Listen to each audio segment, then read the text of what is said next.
Bismillahirrahmanirrahim. Alhamdulillahi Rabbil Alameen. Wassalatu wassalamu ala nabiyyina Muhammadin sallallahu alayhi wa sallam. Wa ala alihi wa sahbihi wa man tabi'ahum bi ihsani ila yawmiddin. Assalamu alaikum wa rahmatullahi wa barakatuh. Assalamu alaikum. Ja, de mensen die me kennen, die weten dat. Ik wil hem echt horen. On behalf of the Student Union, ISA, we'd like to welcome all of you to this 2-day event with Dr. Abdullah Hakim Quick. As you have seen, my name is Saud Kajay. I'm the founder and also teacher in Islamic Studies at Dar al-Ilm, Institute for Islamic Studies. And inshallah, for today, I will be your chairman for the session of today. I want to show you something which I mentioned to the Shaykh also. For those people amongst us who are young, do you know what this is? Who of you know what this is? Because maybe there are some people who don't know, like they're only from the USB sticks or whatever. This is a cassette tape. A cassette tape. This tape I bought 17 or 18 years ago when I was a student in Islamabad. There was a little shop there with Islamic books and Islamic lectures on tape. There were no CDs at that time, at least not for Islamic studies.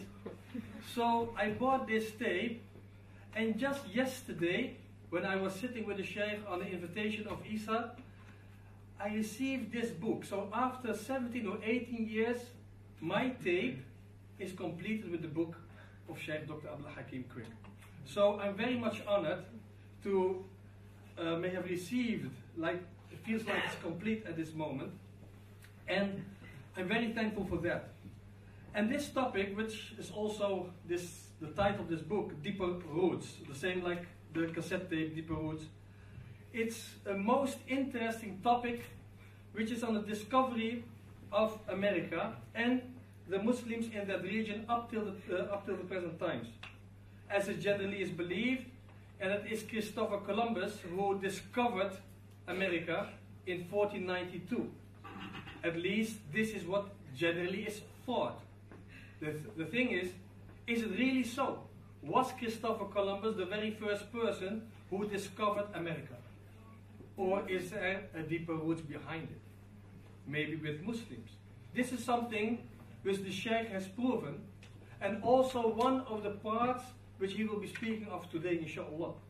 He has elaborated on the history in a most fascinating, academic and very critical way. So he will speak about this also, inshallah. Who is Dr. Abdullah Hakim Quick? As I mentioned, he's very long, for a very long time, he's working in the field of Islamic sciences, Islamic studies, Islamic teachings. He has a very long track record of all the activities in his quest for knowledge and his spreading of knowledge, and also the spreading of knowledge about a lot of societal issues. Shaykh Dr. Abdullah Hakim Quick is born 66 years ago in the year 1949 in USA, not in Panama, but in USA. This has to be correct.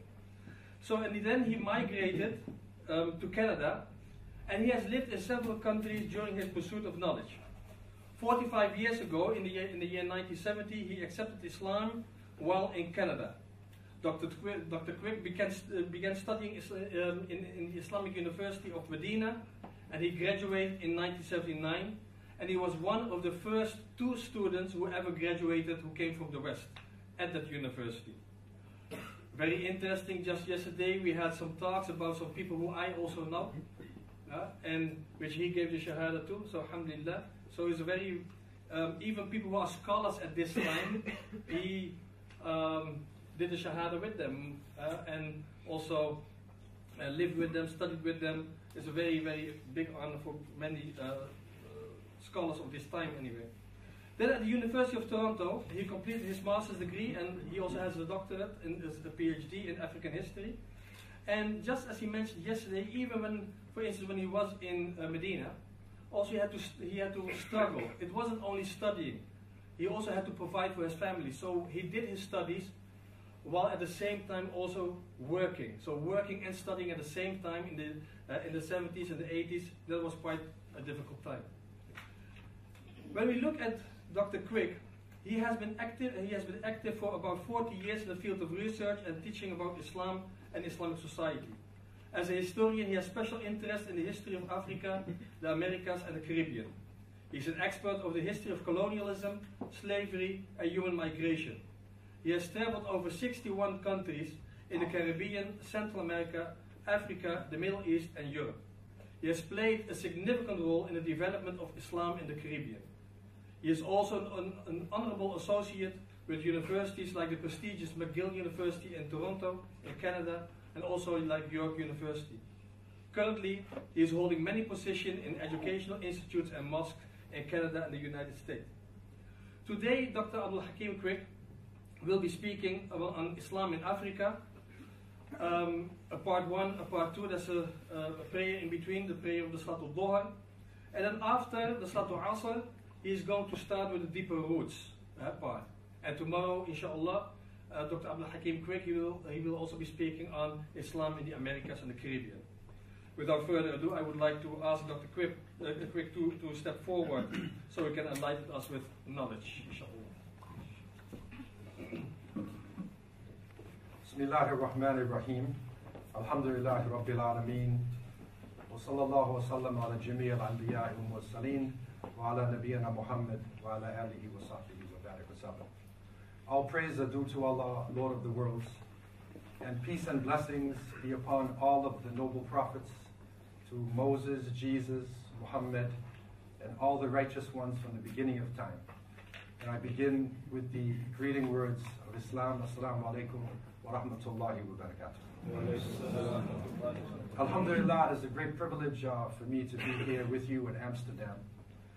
And I want to say at the outset, especially for our friends and guests who are here, that our intention is to establish peace, justice, and security. And I want to advise especially to the Muslims here in the Netherlands, and as we are advising all over the Western world, that it is crucial today in the very chaotic, insecure world that we are living in, that Muslims are part of the solution and not the problem. And that we need to work toward the peace, security, the justice of all citizens. Here in the Netherlands, I'm coming from Canada. We have chosen this country, and we need to maintain with the dignity of all of the people living in this land. Alhamdulillah, it is a great opportunity for me to be here, because coming to Amsterdam, to the Netherlands, fits in with part of the international study that I have done concerning the travel of Europeans in the world, and also the results of the colonial period. And this study itself, for me, is not just an intellectual study, but this is part of a life experience that I have been going through. And as a young African American, I consider myself an African American, I looked into my family and realized that we also have roots in Europe and in the native people of America. My grandmother on my father's side was a Mohawk, of what they call the Indians. And so as a young person, I began to question things, question my identity, question my roots, question the information that was being taught. And I realized that in many cases, that information was not necessarily the reality on the ground.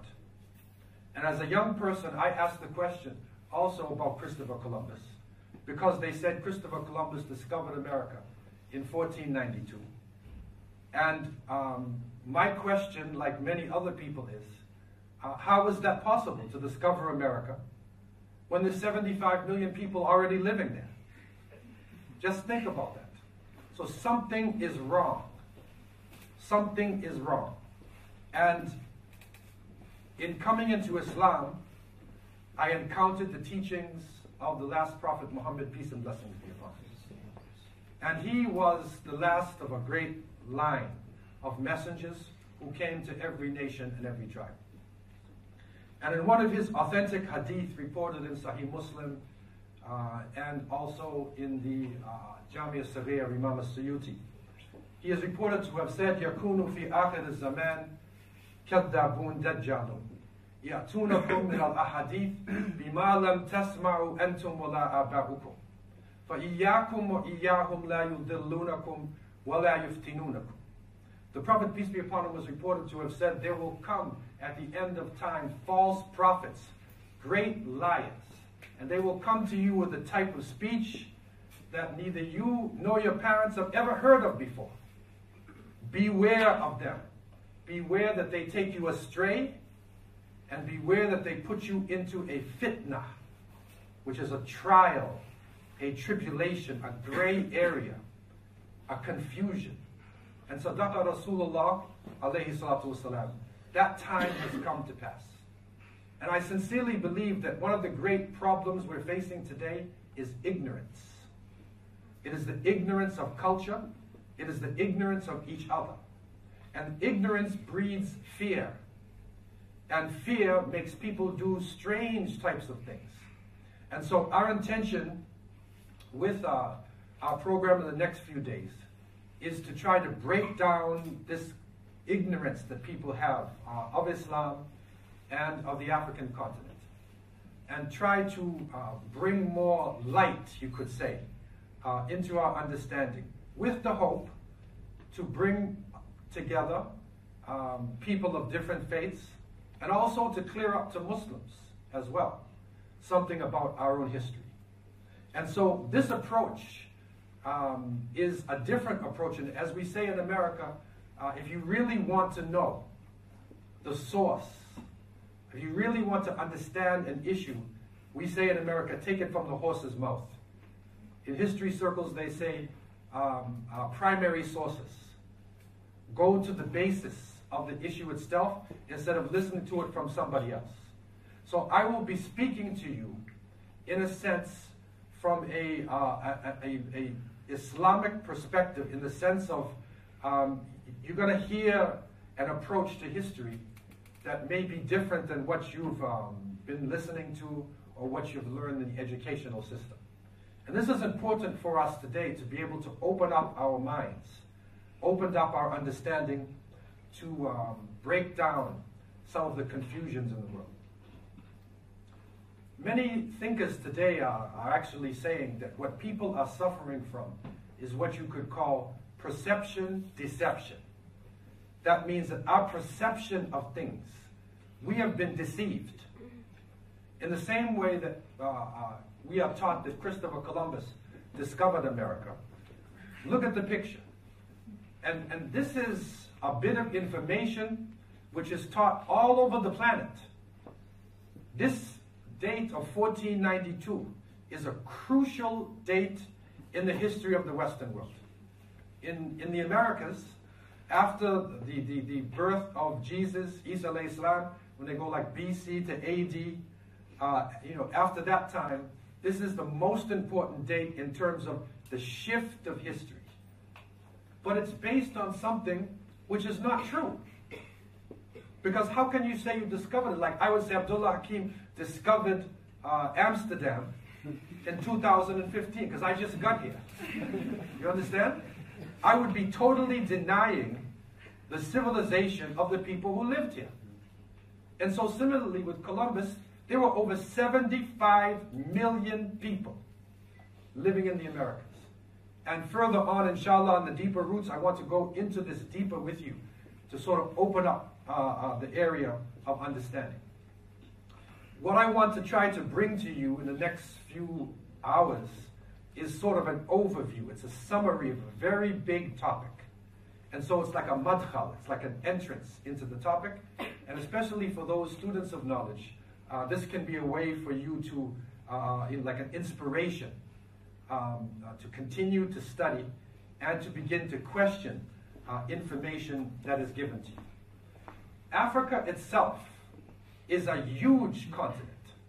Now, when I was growing up in the Americas, when they spoke about Africa, it was usually negative things. I mean, if I say to you right now, if I say to you sugar, what comes in your mind? Nigeria. Sweet. If I say fire, what comes in your mind? Okay, if I say ice, what comes in your mind? Cold. If I say Africa, what comes in your mind? Now be honest to me now. Just respond. Poor people, right? What else comes in your mind? Slaves, refugees. And I tried this in school systems, testing it on people and adults as well. And because of the images of the system, again, perception, deception. It's a perception, it's a wrong perception that we are being fed through the educational system and also through the media today. And so I began to search to try to find out what actually happened in Africa. I had the chance to live in Southern Africa, in Cape Town, for 10 years, and to travel all around the southern states, and to visit North Africa and in the Sahara Desert, to travel in the Sahara of West Africa, and begin to understand how huge this continent really is. You can fit, geographically, you can fit China and India into Africa. Did you know that? China and India can fit inside of this continent, and there's still space. But what happened is, you know, back in the 17th century or so, Gerhard Mercator, you know, he did a map, that they call Mercator map, and he literally made Africa small and made the other continents larger. So when you look at most maps, it changes your perception as to what actually the continent is. And the history also. When you think of BC, you generally think of cavemen, right? Before Christ, BC. But the reality is, and I went to Egypt, I went up the Nile and visited Egypt to try to understand the history of early Africa. The reality that I found was that in 3200 BC, that Menes, or Number, he united Upper and Lower Egypt. And Upper Egypt is actually the south. You see the Nile River, it looks like it flows like this. But no, it flows south-north. Because the mountains are in the south, and it flows to the north. And this Egypt was probably the first of the ancient countries to have a united government. And when we really look into the history of the Nile Valley, you can actually go back to around 17,000 BC and find people in settlements organizing themselves, having crops, you know, conquering the river and uniting themselves. So by 3200 BC, now think how old this is. They unite Upper and Lower Egypt. And during that early time, they build the Step Pyramid. Now some of these pictures I have were actually taken before digital technology. Okay, and so, but anyhow, this is the Step Pyramid. You see how big the people are there? This is built somewhere around 2700 BC. And it's still there. If you have a national monument in Holland that is like 100 years old, if you have a building 100 years old, right? Or 200 years old, it's a national monument. Think about this. This is built 2700 BC. Add on 2015. That's like 4,000 years ago. And it's still there. When you look at the Egyptians as well, and their greatest achievement in terms of their building was in the Pyramid Age between 2635 BC to 2450. This is the Great Pyramid of Giza. Now, this structure is probably the largest structure ever built by humanity. And you're talking way back now again. If you can focus on this picture, you see how this is a man here. You see how big the pyramid is? That is a man. This is the size of it. And that's me standing there, right? So you can actually see how big this stone is. Some of these stones, between 2.5 to 70 tons. The stones were dug in the south, in Aswan, and then carried up the river and put into perfect precision. And what is mind-boggling about this structure is that there's no cement. The stones were cut perfectly to fit into the other stones. Think about our buildings here. We build a building, we had to put cement inside. And we level it to try to make it straight. There's no cement in this. And they were able to put it together on this level. The corners of the Great Pyramid are perfect right angles. All of the elements of geometry, physics, that later on happened in Greece actually had already been developed there. Because if you look at a timeline, and I'm going to give you a lot of information, I'm going over a lot of things with you. And in your notes, which inshallah we're going to give everybody a copy of, that you'll have some of this information. The ancient Egyptians, and again, if you look at the picture of Ramses there, and if you look at the original one of Menes, you'll see this is an African person. This is an African person with a broad nose and tight curly hair. They were the ones that built this. Now remember, perception, deception. Okay? What does racism tell you? What did we say when you say the word Africa? You thought about poor people, right? You thought about slaves, you thought about refugees. These are African people who are building a structure. It's 2,300,000 blocks of granite. There is enough stone, enough granite in this building to build 30 Empire State Buildings. All of the churches and cathedrals in Europe from the time of Christ until now could be built from this one structure. This is African people, right? At that early date, who built this. And so, again, perception, deception. These are the columns. When you go up the Nile, you reach a place of Thebes, and you will see the huge columns. Again, these were built over 1,000 years before the Greek civilization began. Because Greek civilization comes in around 600 BC. This is 1,000 years before that. Look at the size of the columns. This is a person standing there. Look at the size of the columns. So this is a highly advanced civilization. And these are African people. In the early periods of Egypt, there are no conquerors coming in. There are no Greeks, no Romans, no Babylonians. These are African people who built this structure. In Europe, we celebrate, in the UK, the Stonehenge, right? Now compare the Stonehenge to that building. 2,300,000 blocks of granite. You see, perception, deception. Our minds are deceived as to the reality. No doubt today, in many of the African countries, it is confusion. It is the product of colonialism. Society is broken down. People in desperation. But that's not the basis of the society. That's not the basis of the culture or the civilization of the people.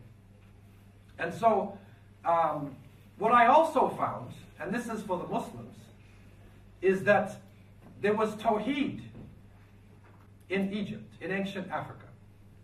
And Allah subhanahu wa ta'ala tells us in Surah An-Nahl, verse 16, وَلَقَدْ بَعَثْنَا فِي كُلِّ أُمَّةٍ رَسُولًا أَنْ يَعْبُدُوا اللَّهَ وَاجْتَنِبُوا الطَّاغُوتَ. And verily we have sent a messenger to every nation that they would worship Allah and avoid false deities. Some of them were guided by Allah, some were established in error. So travel in the earth. Siru fil ard. Travel in the earth and see what was the end of those who denied the truth. You know what I found? Because this is saying that prophets came to early Africa, just like China, India, Europe, to the Americas. Every nation had messengers. I did some research and found that way back in the teachings of Ptahhotep, and Ptahhotep was in the early dynasty around 2388 BC, and in his teachings he said, do not scheme against people. God will punish accordingly. If a man says, I shall live by scheming, he will lack bread for his mouth. People's schemes do not prevail. God's command is what prevails. Therefore, live in the midst of peace. What God gives comes by itself. And you will see in the teachings of Ptahhotep, clear Tawheed. Another example of this happened much later on. And this is one of the pharaohs. Akhenaten was his name, and he has the Psalms of Akhenaten. And this is really beautiful. Think of Surah Hujurat in the Quran itself. This is from the Psalms of Akhenaten. In number 9, he says, "How manifold are your works, though hidden from sight, O sole God, beside whom there is none. You created earth according to your desire, you alone. All people, cattle, and all kinds of animals, all on earth that walk on legs, and all on high that fly with wings. You set every person in his or her place and satisfy their needs." Al-Razak. All have food, and their time of life is determined. Ajalun musamma. It's determined. Their tongues differ in speech, and so do their characters. The color of their skins are different also, for you distinguish the people. How excellent are your ways, O Lord of eternity. Look at the Tawheed in this. And you will find this in ancient writings. It's a whole study within itself. And I was surprised on the African continent that, in many of the different cultures, there are ways to name the creator of the heavens and the earth. In the Burundi people, they know God or Allah as Imana. In the Akan people of West Africa, he who knows or sees all. The Zulu use the word Umdali, which means the creator. And you will continue to go on, and you will find examples of this all over the African continent. So the misunderstanding is that in ancient Egypt, all of the pharaohs were mushrikeen, polytheists, and shayateen. That's not true. Pharaoh is a title, like king or prime minister. And there were many pharaohs. So there are phases in ancient history of Egypt where there is actually Tawheed. Again, perception, deception. Okay, it is the time of Musa alayhi salam. That's when you see the Pharaoh coming in, probably one of the sons of Ramses, who comes in. Then this is the one that we know in the Quran itself. And so continuing on in the ancient teachings, the Egyptians had also what is called obelisk. You know this structure that stands straight up. All the big capitals of the world have some sort of obelisk. It's like a show of power and strength. You'll see it all over the place. But the largest obelisk in the world is in Ethiopia. It's actually in Ethiopia. Because the ancient Ethiopians, especially in the Aksumite kingdom, they were really strong. And what is important to us is that this leads us into the time of the Prophet Muhammad, peace and blessings be upon him. Because these are the people who were ruling at that time. And when I'm speaking about Aksum, it would be right around here, this area right there. That was the Aksumite empire in the 7th century, right? This is the time of the coming of the last Prophet Muhammad, peace and blessings be upon him. And so this is the side, this is the huge structures they had. They also had heavy technology. You remember the story of the Ethiopian army, right? Abraha. He was coming with elephants.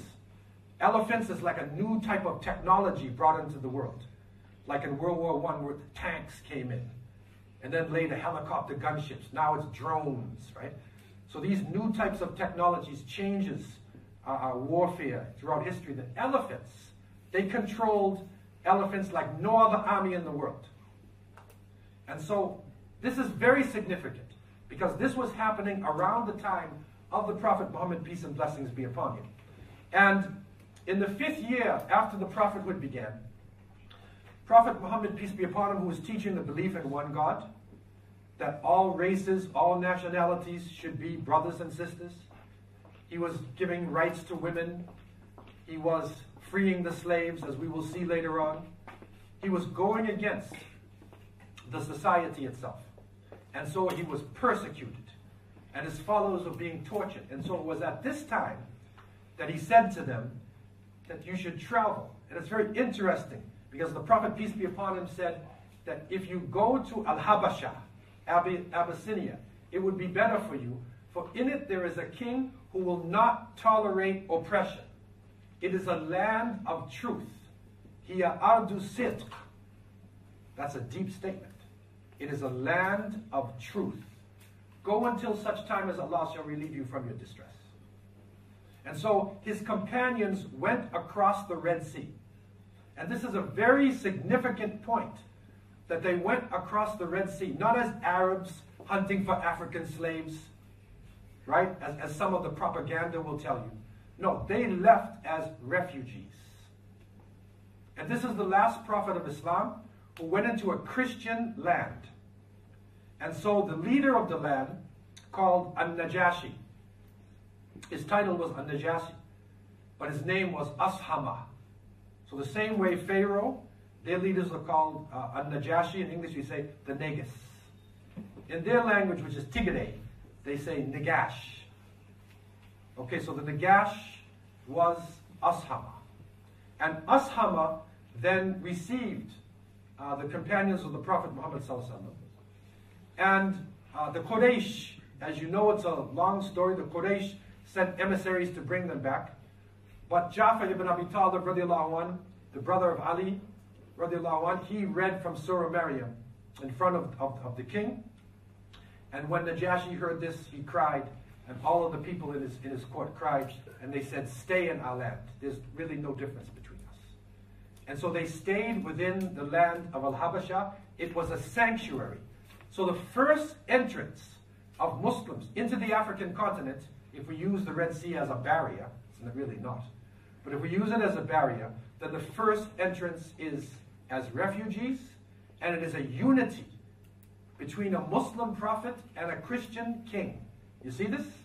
This is totally different than what you have fed in some of the media and some of the educational systems.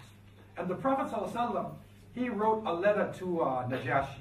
This is a copy of the original letter, which is in the Topkapi Museum in Istanbul. And the Prophet ﷺ wrote him a letter, and he said, from Muhammad, the messenger of Allah, to the great Negus of Abyssinia, peace be upon he who follows the guidance. As to what follows, verily for you I praise Allah, the one whom there is no deity except him, the sole king, the holy, the source of peace, the protector and the guardian.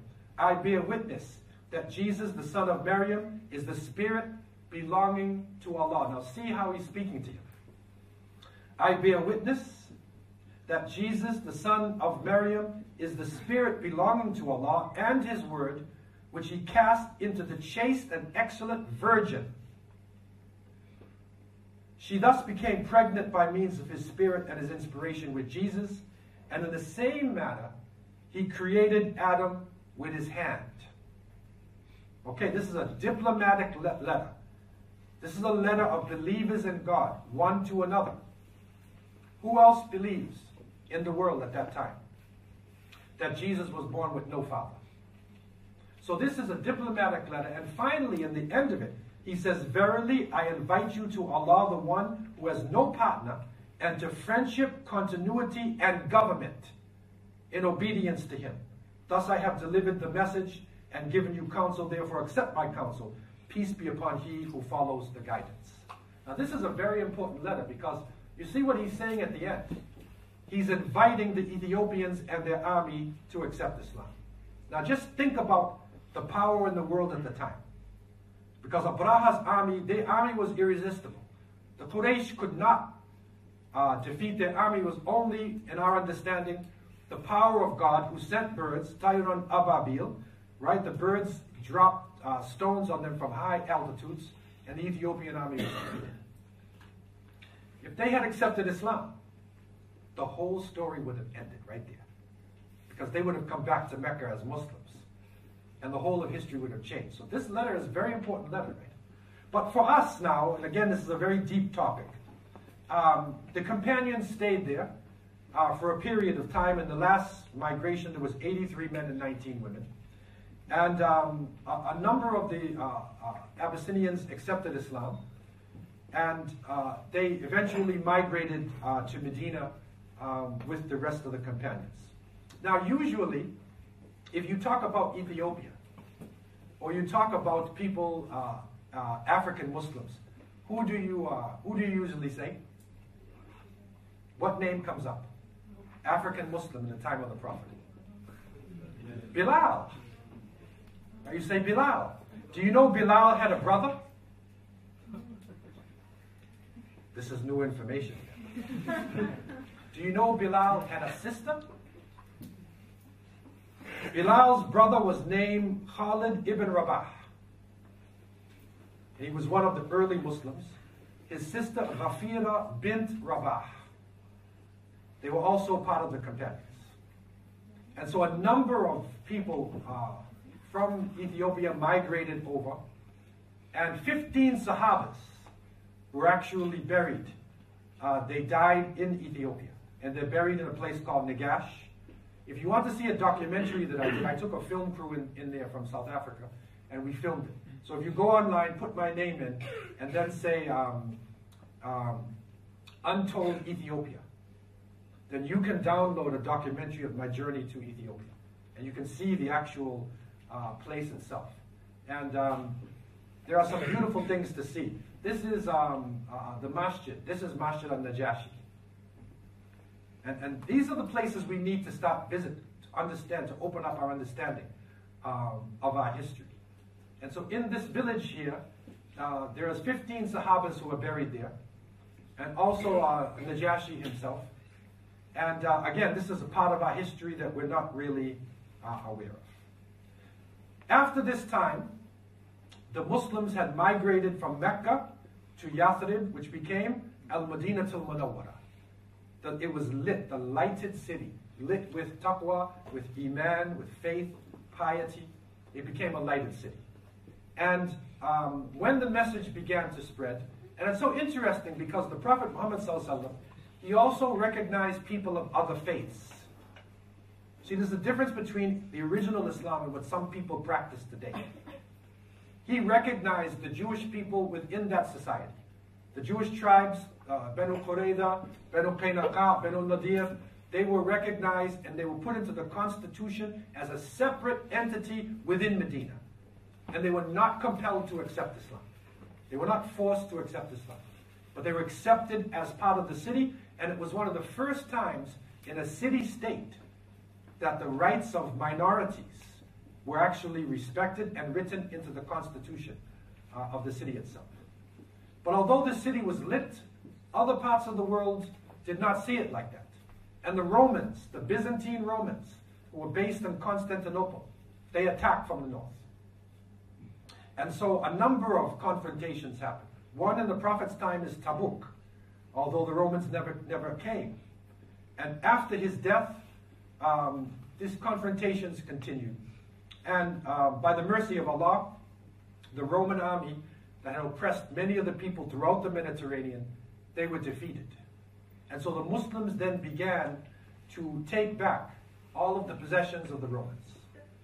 So the warfare that was going on in Syria, it was a response to the Roman attack. Also, the movement of Muslims across North Africa, it was a response to the Byzantine Romans. It is not to spread Islam by the sword. You cannot spread a religion by forcing people to accept it. Again, perception, deception, right? The real reason of the spread is a response to the Romans. So the fighting is a military thing. And it is reported that by 670, Uqba ibn Nafi', rahimahullah, the great Tabi, he rode all the way across until he reached the Atlantic Ocean.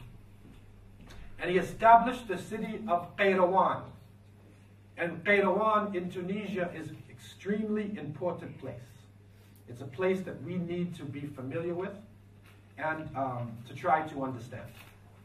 And so he establishes Qayrawan. The Muslims went right across North Africa. And by 705, Hassan ibn Nu'man, he founds a city-state there. And at that time, in Tunis, it was called Ifriqiya. Now this is another interesting point. Because the area of North Africa, Morocco, and that area of Tunis, it was called, they say it was the ancient Greeks or the ancient Phoenicians, Ifriqo. They used this name meaning a warm place. And so when the Arabic-speaking Muslims came, they Arabicized the word. And so it became Ifriqiya. And that was the first time Africa was being used. Africa was not used on the African continent. If you said in those days that you came from South Africa, it meant you came from southern Tunisia. You see the difference now? Perception? Names change. Okay, so this is the first modern usage of the terminology. And the religion is being spread across, and it is not being carried by the military. What is happening is Arabic language is established as a type of lingua franca. It is a language of trade, of scholarship.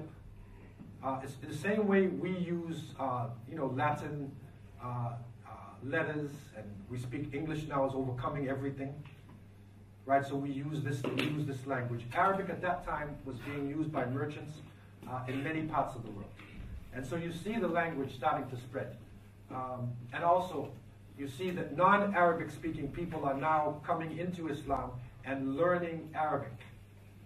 Okay, and so this is the reason why many of the early texts are actually written using this script. And I was surprised to find out on our journeys to Spain that Muslims living in Spain, in Al-Andalus, wrote their, many of their correspondences Spanish with Arabic letters. This is Ajabi. It's called Ajabi script. So it's Spanish language, but it's Arabic letters, the same way that Turkish, Urdu, Kiswahili, Malay, in the early days were all written with Arabic letters. Okay? So you find this. So coming across, what we find when you look at Africa itself in this early period of time, and we look at the movement of people going across. Now what's important for us, if you look at this map here, this is showing the spread of Islam across. So here is Ifriqiya and Qayrawan. That's the base. And Qayrawan was the capital, the western capital of Islam. It was here that Sahnun and the great scholars put together Al-Mudawwana al-Kubra of Imam Malik. This is where the Maliki fiqh was put together, there in Qayrawan. And in order to organize the people, the Umayyad dynasty sent a great leader named Musa bin Nusayr. And Musa bin Nusayr, rahimahullah, he dealt with the Berber people, and we like to say Amazigh people. He dealt with them in a different way. He was not harsh. He actually gave upward mobility to the people. And so you find many people from the Amazigh entering into Islam. And one of his great leaders was called Tariq ibn Ziyad. And Tariq ibn Ziyad, rahimahullah, he and Musa bin Nusayr, they responded to a request. Now if you look at the map here, and you'll see the Iberian Peninsula. It's very close right here. Actually, some geographers consider that to be sort of the same. The Christians who were living in the north, many of them believed in one God. Jewish people had migrated to Spain around 350 BC when Nebuchadnezzar sacked Jerusalem. And so there was an ancient Jewish presence also there in Al-Andalus. Okay? And the people themselves, the Vandals, from their name comes the name of the country itself, Vandalusia. It was Arabicized, Vandalusia, Andalusia, Al-Andalus. So it's the land of the Vandals. This is a Germanic tribe that was living in this area. And they were being crushed by the Pope of Rome. It was a struggle going on. This is a long study. A struggle was going between those who believed in one God and those who believed in a Trinity. So the struggle all throughout the Mediterranean. They called to Musa bin Nusayr. He responded to their call, and Tariq ibn Ziyad went across the straits, and he met an army over 100,000 Visigoths. Met Tariq ibn Ziyad. He was successful. He defeated them. And in 711, the Muslims began to spread throughout Spain. All of this area here, actually more even to the Pyrenees Mountains, was taken over by the Muslims. And Al-Andalus stayed under Muslim rule for almost 800 years. This is a long period of time. And this is a study that is a very interesting one. And it's one that has a lot of information, the rise and fall of civilization. And it's one that, inshallah, we hope to be able to do with you sometime in the future. What is important for us, however, is what happens on the African continent. We're focusing on this. And now, in 734, the governor of Ifriqiya, he sent out missions across the desert here. They crossed the Sahara. And what they found is that on the other side of the Sahara, there was huge deposits of gold. And these deposits of gold in the Niger River area, at that time, was probably the largest gold mines in the world at that time. And so, trade missions were sent out. And some of the routes that you would take on these trade missions, I want to show you some of the routes itself. One of the routes going across the desert starts in Tripoli, and then it takes you across Ghadames, and then down to Bilma, into a place called Kanem, Bornu. So the people in the south here, they were the ones that had the gold, and this is the trade route going. Okay, another trade route takes you across. This one probably started in Iran itself, and it goes to Tahert, and then to Mecca, and down to Gao. The third major trade route starts in Fez to Sijil Masa, and then down into the Empire of Ghana. And this is a place called Kumbisaleh. And so the trade routes are now moving back and forth across the desert. And it is the Sanhaja, it is the people of the Amazigh, the Sanhaja people who take you across the desert and meet the people in the south. And so what is important for us now in this discussion is the fact that below the Sahara, the empire of Mali develops. Now Islam originally went to the people of West Africa in the 11th century, the Mandinka. People call the Mandinka the Mande nation. They accepted Islam, and one of the great writers, Al-Bakri, he talks about their acceptance of Islam, and then with the gold routes there, they transformed into a major empire. Again, this is where there's perception, deception here. Okay? One of the great leaders of Mali, his name was Mansa Suleiman. Mansa was their name for king. Mansa Suleiman ruled in Mali from 1337 to 1359. He built masjids, he strengthened the culture. He was visited by Ibn Battuta. You know Ibn Battuta? He's the great traveler from Tanja, and he visited Mali. And when he came to Mali, he said that of all the places he went in the world, it was the most peaceful place he has ever been in. He traveled from one side to another side, and there were no bandits or no criminals.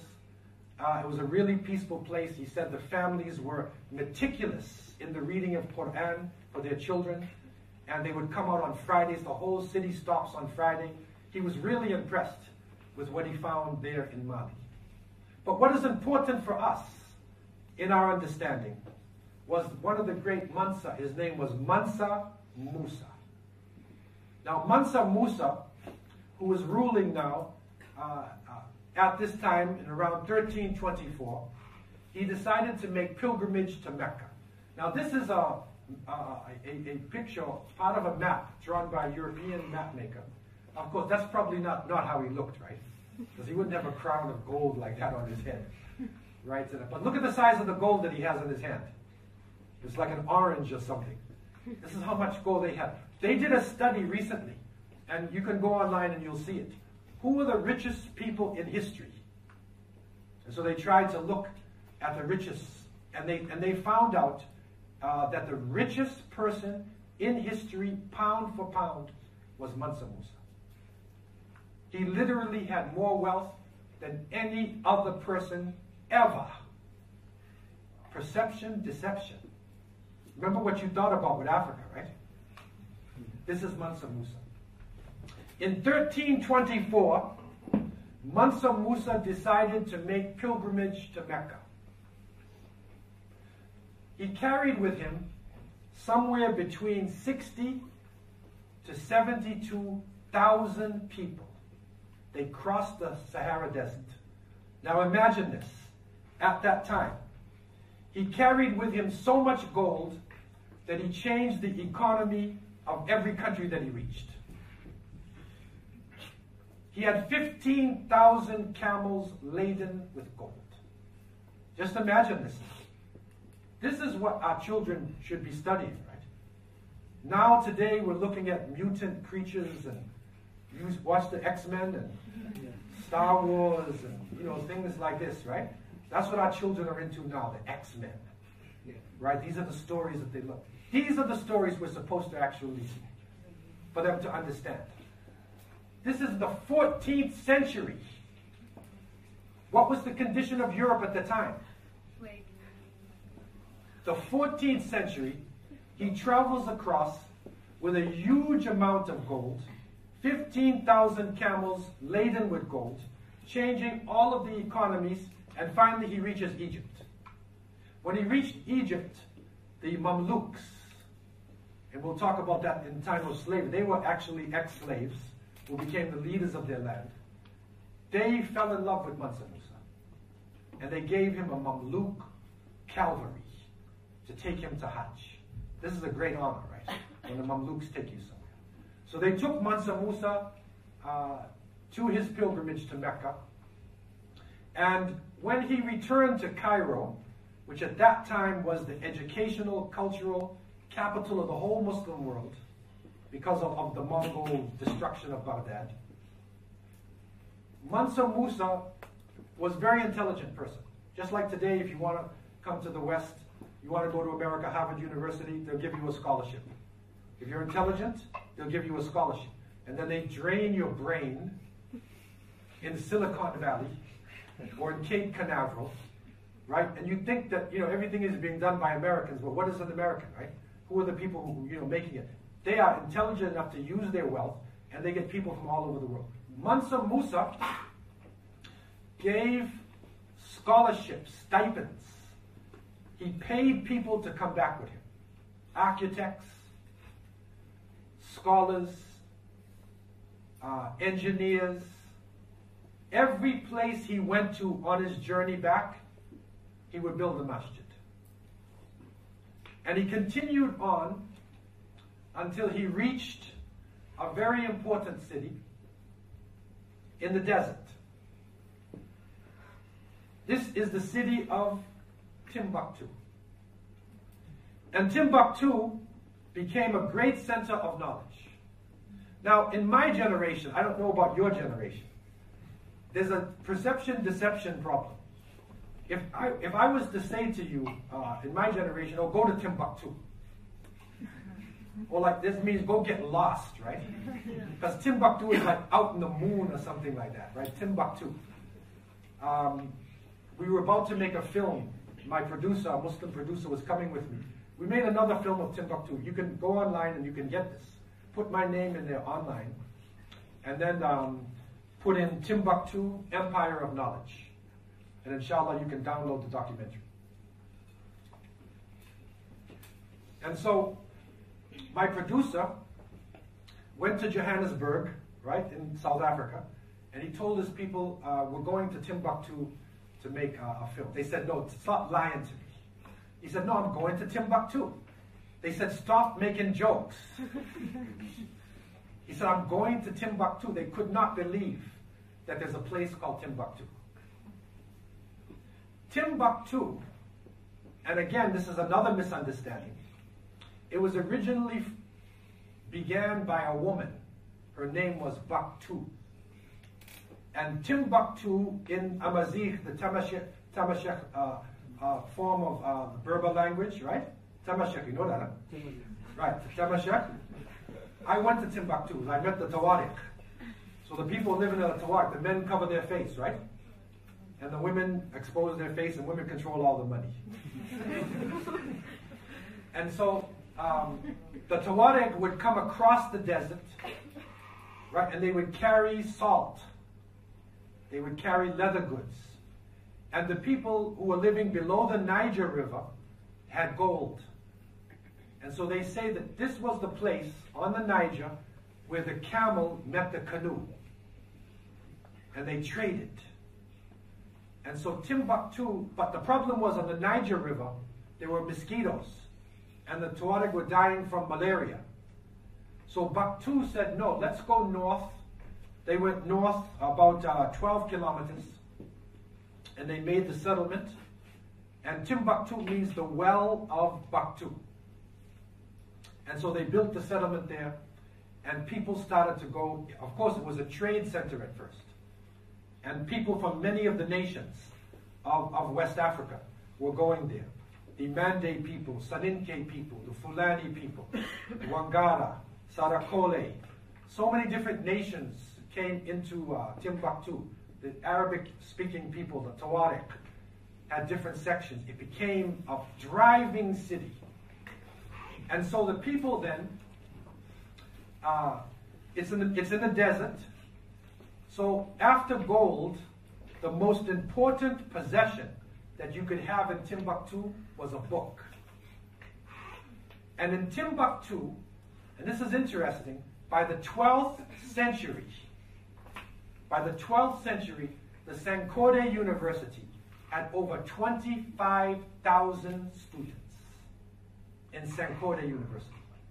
These are African students who are studying not only what you'd call Islamic studies, but they were studying astronomy, mathematics, medicine.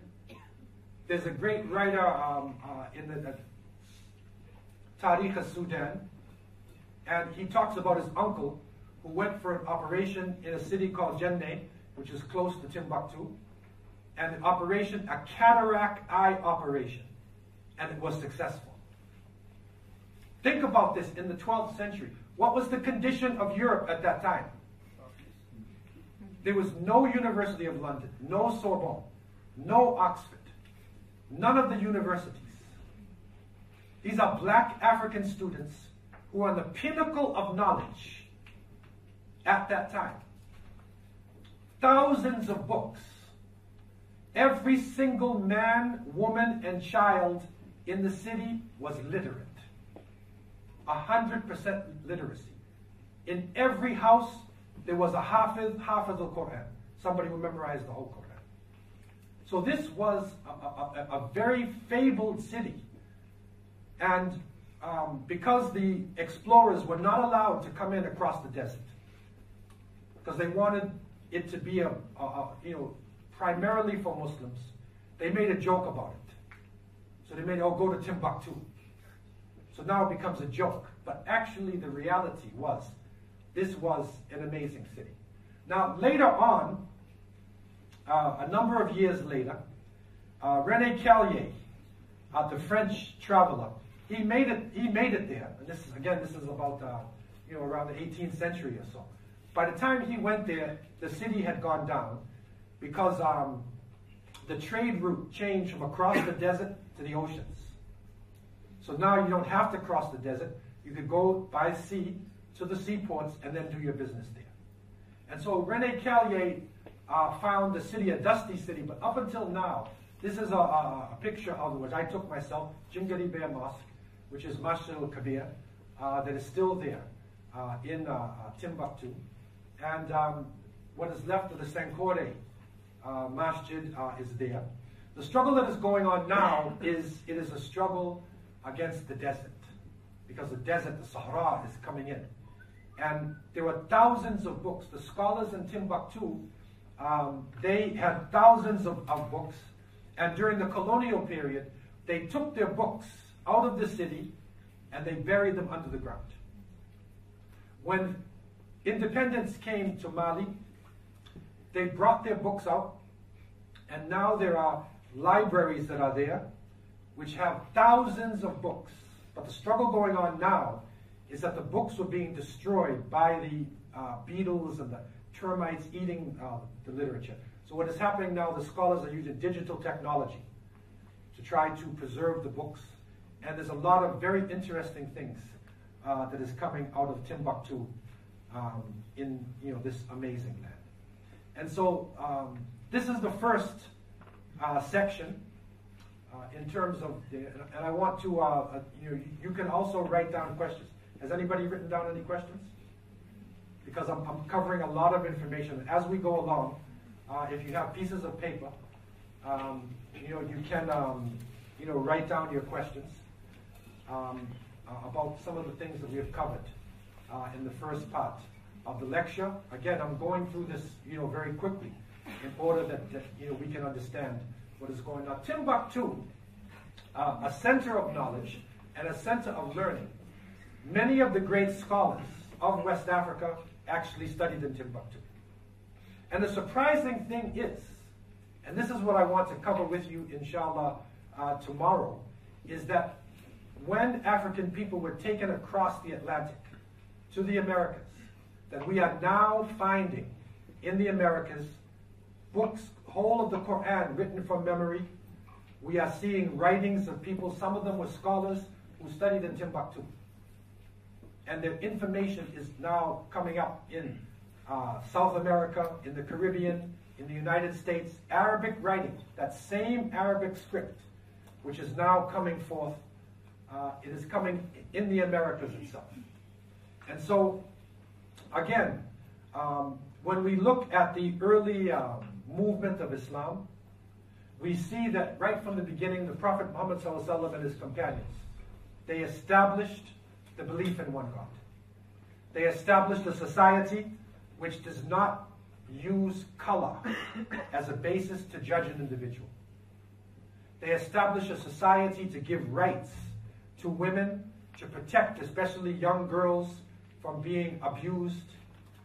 They bring the whole issue of zakat, and they are under attack. And so when they find themselves in difficulty, where do they end up? In Africa.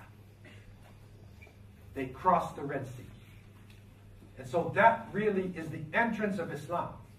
And really, when you look at the map, you see that there's not really much difference between Africa and Arabia itself. It's just a decision that one side is Asia and one side is Africa. We didn't make that decision. That was made later during the colonial period. And so the movement of Islam north, the movement across North Africa, it is a movement as a response to the Romans, the response to the oppression, not to spread Islam. You cannot spread Islam by force. When it moves in now, it is bringing literacy, it is bringing trade, scholarship, and so the whole emphasis within Islam is to read. The whole emphasis is scholarship. And this is what we find, and this is what, Timbuktu, for us in West Africa, is sort of a pinnacle. It's a height that it reaches, where people are able to have a major impact upon the societies, and the knowledge of Timbuktu is traveled to different parts of the world, and it is still alive today. Okay? Are there any questions so far? If anybody has a question and you wrote it down, raise your hand. We have people who can answer them. Okay. Can you pick up that question from the sister?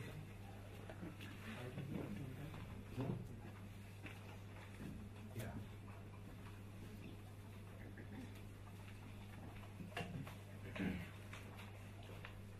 Yeah, okay, this is a good question. The letter that was sent by the Prophet Muhammad, peace and blessings be upon him, to the Najaashi, he didn't write it himself. He was actually what we call unlettered. But there was 20 people or so at that time. Arabic at that time, it was an oral culture. So there were about 20 people or so who were doing the writings. And so he dictated the letter. And then the scribe then wrote, and the letters were sent out to the kings of Arabia. and then later on to the kings of the world. And so you see the Roman emperor receiving one, the Persian emperor, the Mapokas in Egypt, An-Najaashi in Ethiopia. So the kings of the world received the letters. But yes, he is considered, he would be unlettered because they were basically, it was an oral culture. And so it was basically being carried on orally by the people there. Okay? Any other questions anybody has written down? You can just collect some of those questions for the people.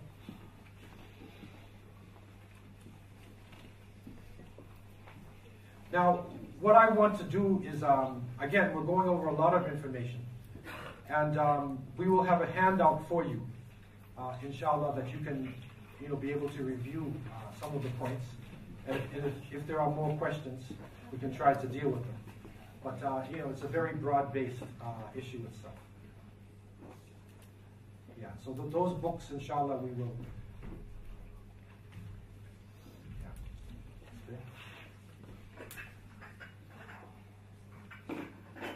Yeah, it says you draw a line between Islam and the intellectual development of Africa. How far can we actually draw the line? Aren't we ignoring the inherent African cultures that are there? Again, you see, what I want to establish is the fact that Islam itself, again, this is a wrong perception. Islam itself is not an Arabian religion. Islam is the religion of Tawheed, of one God. Prophets and messengers were sent to every nation and every tribe. So the ancient teachers, we can't say for sure they were prophets. But if in ancient Egypt there was somebody teaching the belief in one God, then that person would be a prophet of Islam. So in other words, Islam existed all over the world before the time of the Prophet Muhammad, peace be upon him. It's merely Tawheed. So therefore, in African culture itself, as it was in Arabia and many parts of the world, there were those who believed in one God. There were those who believed in the sun. There were those who believed in many different gods. Those who believe in ancestors. And so there are different forms of worship that are happening according to people's understanding and what information came from. So Africa was similar to that. So in terms of African intellectual development, again, it is moving on. Africa is a big place. And there are a number of different perceptions and a number of different ways of approaching religion. Okay. Also, another question is, do these African countries educate about their people, about their own history nowadays? Nowadays, okay, there are a lot of conflicts going on. Nowadays, what is happening now in many parts of Africa and the world is that people are coming out of a colonial system. So therefore, much of what you study here is also being taught in other languages in other parts of the world. And so the educational systems are actually going through changes themselves now, where the people are now expressing themselves in history, expressing themselves, in their own, national consciousness. And so this is something which is developing in Africa and other parts of the world, but, it will actually take time to develop. Okay? Now, there is some discussion about Akhenaten, that he worshipped the sun god. But when you read the Psalms, there's a difference of opinion among scholars. There are some who believe that you see in his writings that he's not always talking about the sun, he's talking about the power behind the sun.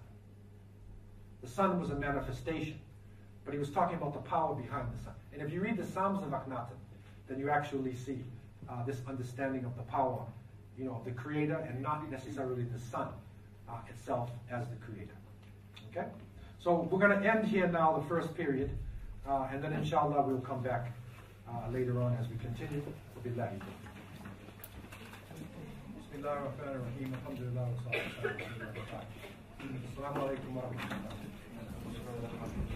So as we continue in our study of Islam in Africa, we want to make a shift into the eastern side of Africa. Of course, Africa is a huge continent that cannot be really dealt with unless you have a long period of time. And what we're looking at are really highlights. It's highlights just to give you a feel of the study itself. And the eastern side of Africa is very interesting because if you look at the map, here is Arabia and Mecca and Medina.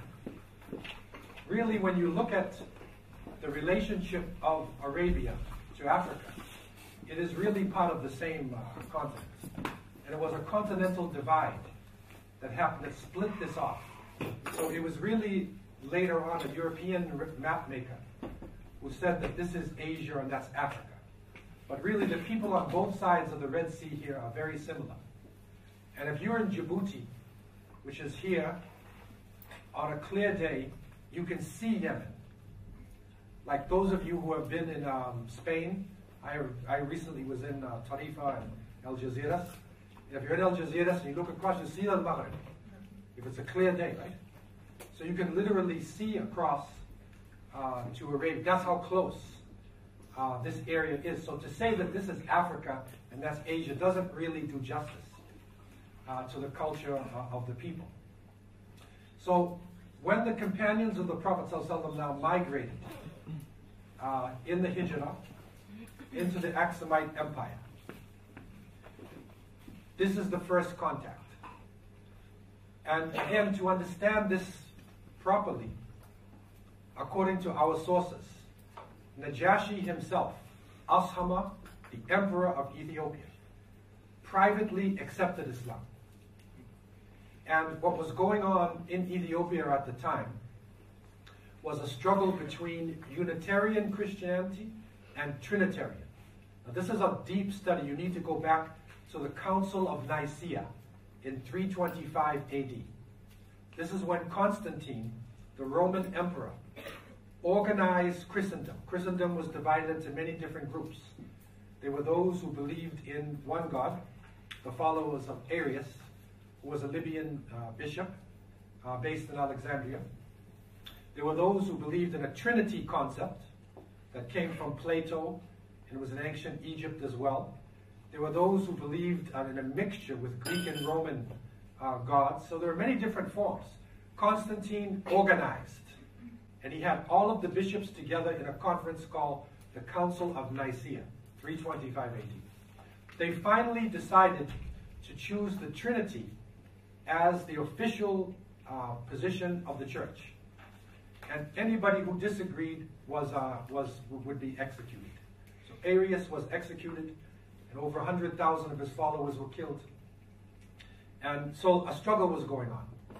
Up the Nile, one of the companions or disciples, Mark, of Jesus, he actually died on the Nile.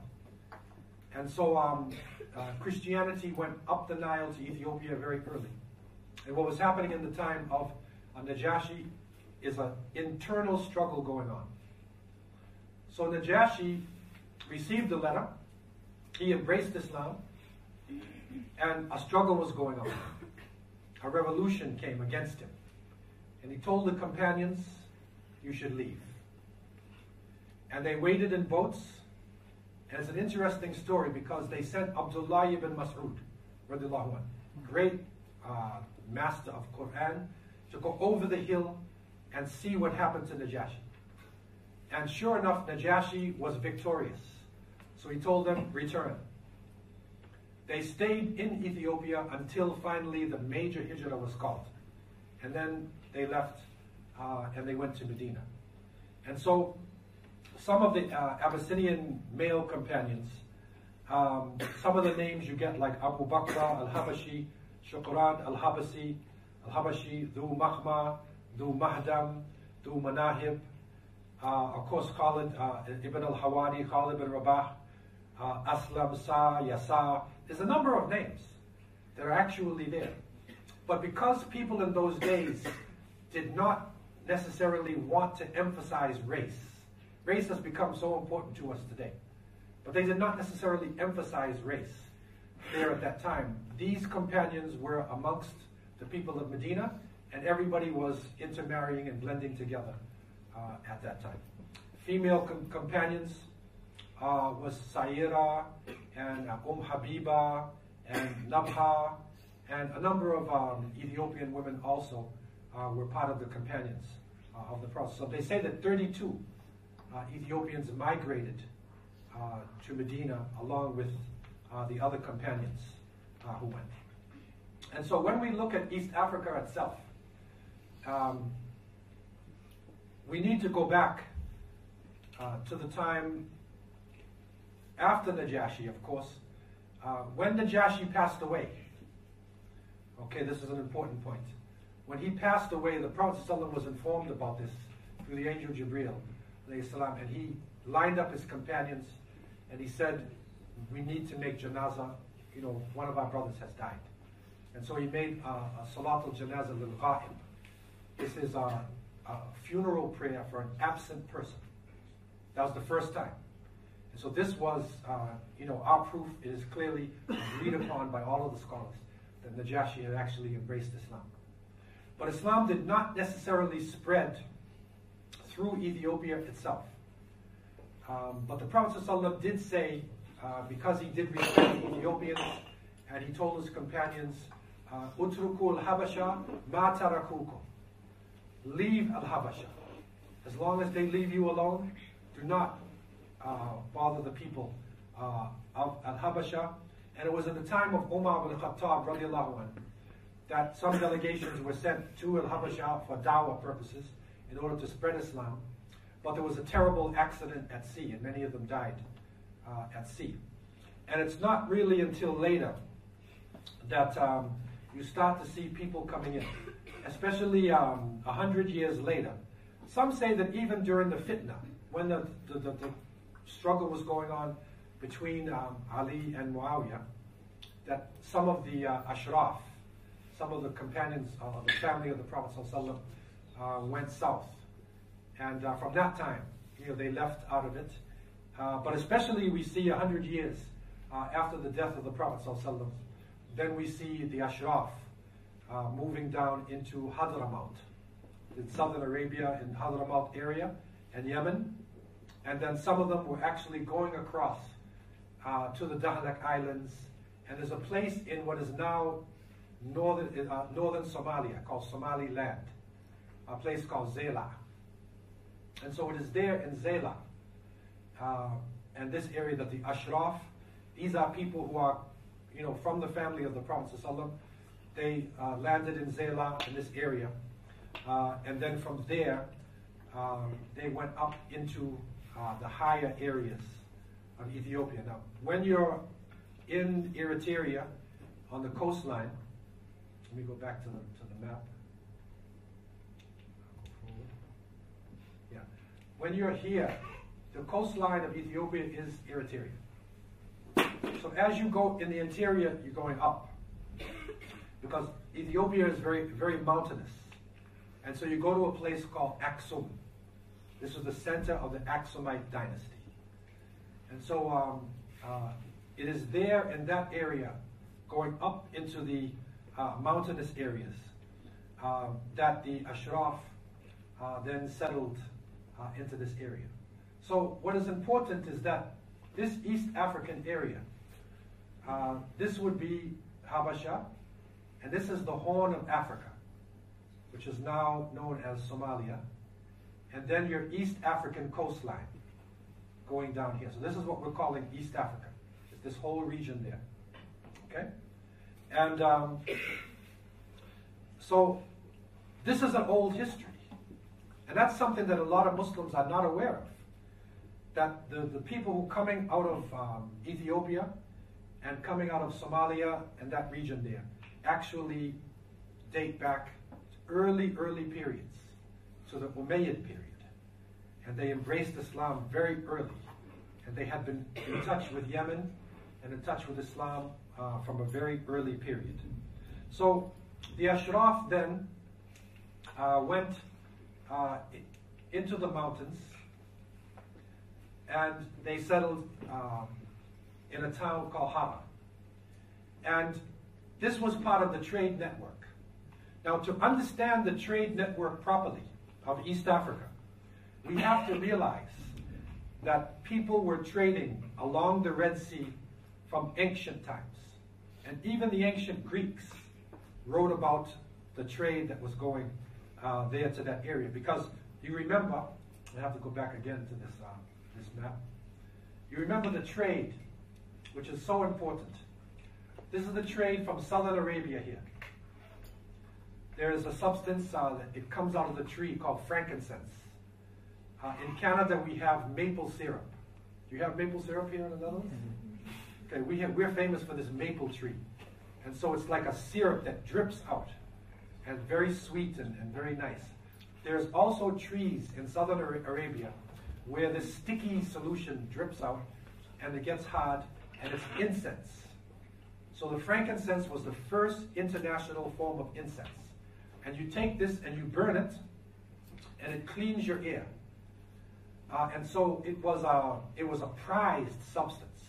And the ancient Greeks and Romans and the Persians, in their temples and in the houses of their aristocrats, they used this frankincense. So the trade route was going here, southern Arabia, and then it goes north, Rihlat al-Shita'i was safe, the journeys of the north, up to Gaza, in this area, and then down. This is the trade route that was going on. Okay? So it's the people here. Also, the trade was going across here into Yemen. So these areas are very much connected together, and it explains, the importance. So therefore, the area there was actually a very wealthy area at that time because of the trade that was going on. And the Greeks, the Romans, they called the East African coast Azania. That was a Roman name. And but it was later on now that the Islamic history comes in. So this trade route was ancient. It's not a new thing that Muslims began. The boats were going along the Red Sea, trading here, and then going down. And if you take the currents, the current will take you here across into the Indian Ocean. And from there, you can take the currents into the South China Sea, and it will take you all the way up into Korea and Japan. And there are reports of Arab merchants, long before the time of the Prophet ﷺ, who made it to Japan and Korea. They were trading from the ancient times. And this is important, again, to establish our ability on the ocean, that we had great abilities on the sea. And so this trade is a very important trade that was going on in East Africa, and it forms the basis of the Islamic civilization that is there. And you'll see it in the culture of the people in Yemen and in Somalia and there in East Africa. And so they were trading for gold, ostrich feathers, different special products coming out of there. And they entered into an area, the Ashraf, entered into a very mysterious city. And for those of you who are interested in special information about Africa, it is the city called Harar. It is a mysterious city. And it was a city of scholars and illuminaries. And for hundreds of years, it became the center of spirituality in East Africa, where the great du'at would leave, and scholars, and a number of people would come from the city of Harar. We actually went there to study the walls. Up until now, it's a walled city. It's a very interesting place. And if you go online, to my documentary, Untold Ethiopia, you will see a discussion concerning, the walled city there in Harar. And in the city of Harar, they actually had what is called the Ahli system. And Harar is a very important city. They claim that they have more masjids per square meter than anywhere in the world, or in the city of Harar. See, again, this is knowledge that we're not aware of. But if you go in Ethiopia, it is well known. And it has 82 masjids within a circumference of about 3,348 meters. So there's masjids all over the place. And they would establish a masjid according to every 40 families because they were Shafi'i and fiqh. And according to the fiqh of Imam Shafi, that if you want to establish Jumu'ah Salat, you need to have 40, adult males to establish the Jami'ah. Masjid, and what they would do there is, if every time you had 40 families in the area, then they would establish a masjid. And they developed what is called the Ahli system. It's a beautiful system, because each masjid has an imam, and all of the imams in the city would meet along with the amir. So monthly or so they would have a meeting. And if you had a problem in the western side of the city, then you take it to the Majlis al-Shura, and the amir is there, and it's discussed by everybody in the city. So this is like democracy, right? This is real. This is not Donald Trump. This is real democracy. Where the people actually, you don't pay your way in. You represent your people. That's what democracy is originally supposed to be. You represent the people of your area, and you represent yourself to the leadership. And if you have a problem, it's known by everybody in the city. Also, what is important about the Ahli system is that for the 40 families in the masjid area and the imam, they take care of each other. Ahli is like family. And so if somebody is sick, the people in the masjid visit their home. If there is a fire, everybody builds the home back. And that's important, because some of our masjids today are only places to make salat, and then, Assalamu alaikum, I'll see you next Friday. They don't come back again. But, okay, what about your brother and sister? How is the health of the other Muslims? Does somebody need economic help? That's what the ummah is supposed to be, a family. And so they established this in this area. Very interesting. Also, something happened in that area. Some of the shepherds were out with their flocks. They say it was in the mountains around Hara. And at nighttime, they would get up and they would see the goats and the sheep jumping around, like wide awake. And they said, like, why are they awake? And they found there was a berry that they were eating. So they took the berry and they boiled it and they tried drinking it themselves, and it actually woke them up. And so they cultured this, and then in the trade with Yemen, went over to Yemen, and that is the first coffee. That is where coffee began. And coffee is now an international drink. Coffee is so important to people. I don't know, here it is. It's a little different in Europe than in America, right? We have Starbucks and Dunkin' Donuts. Canadians have a thing called Tim Hortons. And they say coffee is now the most drunk. People drink it more than any other drink. Is that the same here in the Netherlands? Yes. Like everybody's drinking coffee. Coffee at one point was an Islamic drink. Only Muslims were drinking coffee.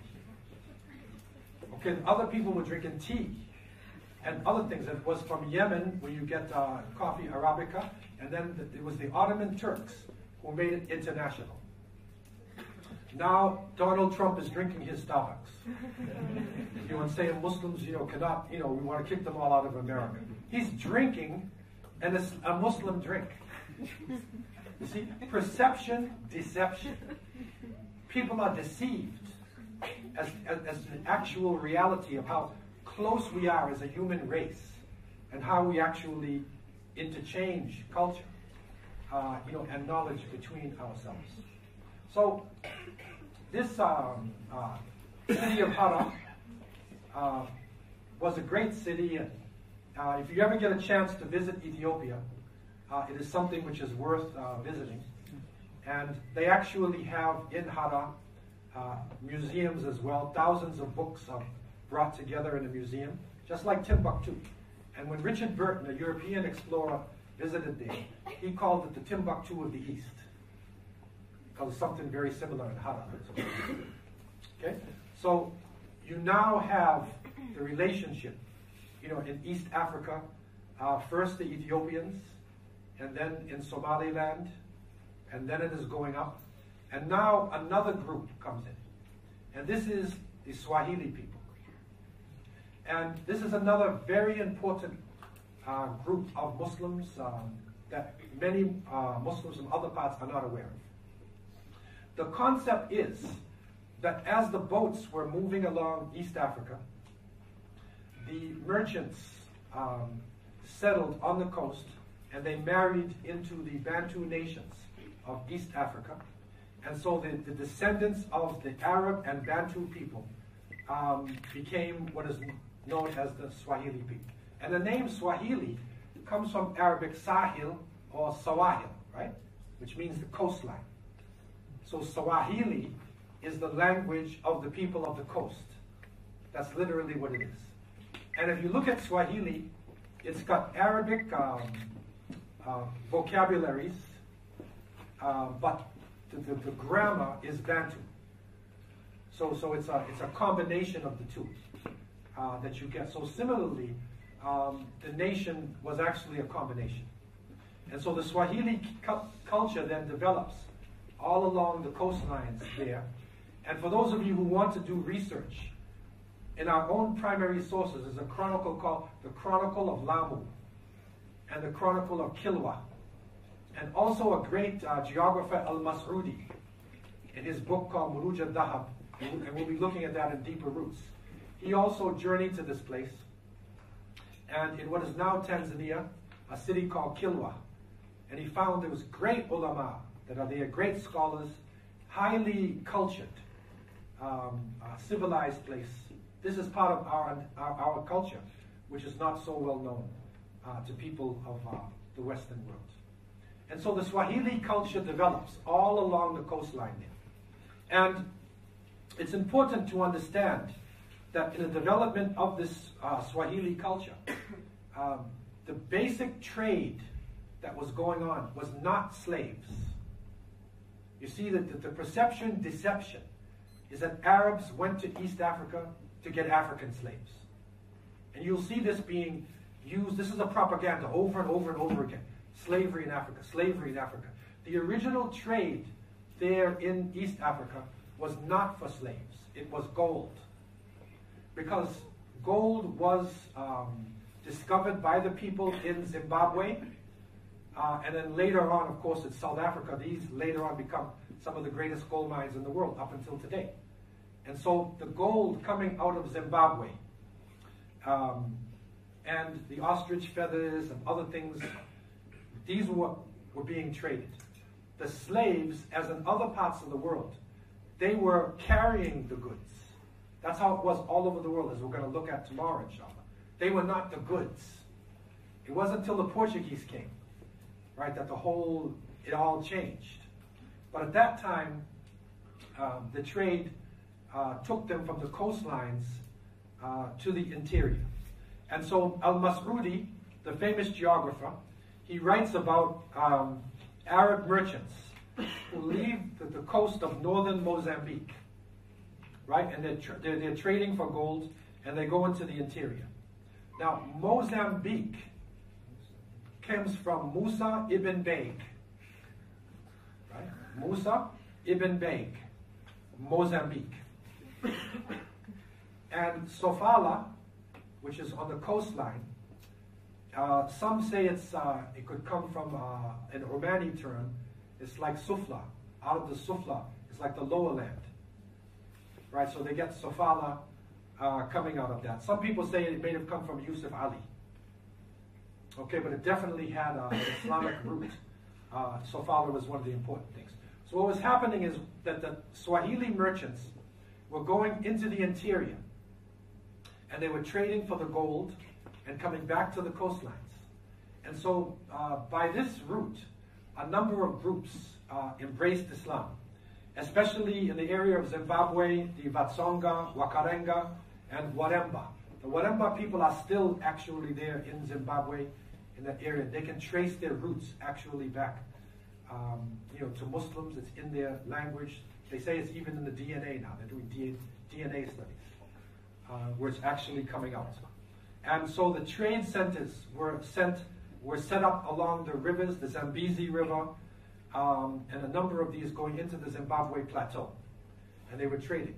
We also found in a country called Malawi, in Malawi, taking other routes along the rivers, the merchants were going into Malawi, and they were also trading with the people, and a number of people embraced Islam.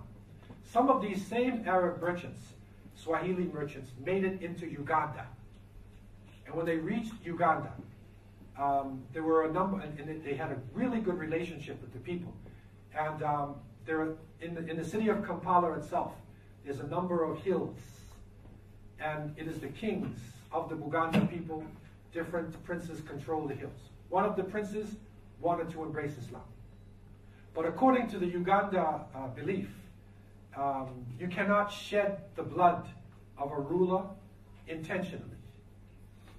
He cannot shed his own blood intentionally.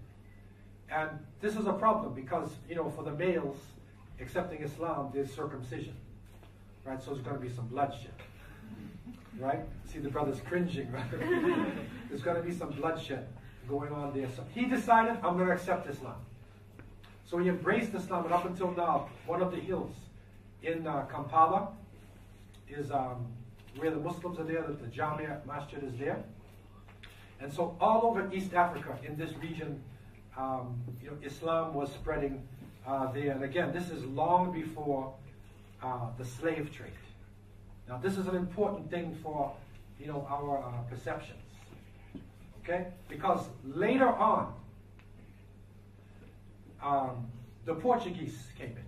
This is now the 15th century. And this is Vasco da Gama.